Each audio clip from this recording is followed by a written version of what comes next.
Mokabat sa 2.5 million pesos kantidad sa palusot ng mga sigarilyo ang nakumpiska sa mga sakop sa Philippine Navy sa kadagatang sakop sa Maitom, Sarangani Province. Base sa report gikan sa Naval Forces Eastern Mindanao nga samtang gapahigayon og Territorial Defense ang BRP Paragas PC-379 ilawom sa Naval Task Force 71 ilang na-intercept og naharang ang usa ka motorized bangka nga adunay kargang gatusan ka mga kahon sa mga smuggled nga sigarilyo asa gibutyag nga gikan sa Holosulu ug ihatod unta sa Maitom, Sarangani Province.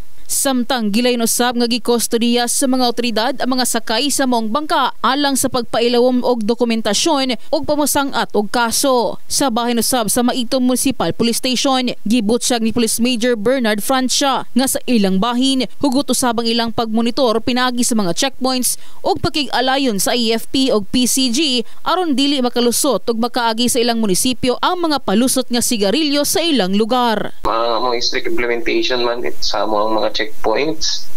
Time to time naga-meeting man may with regards to that matter.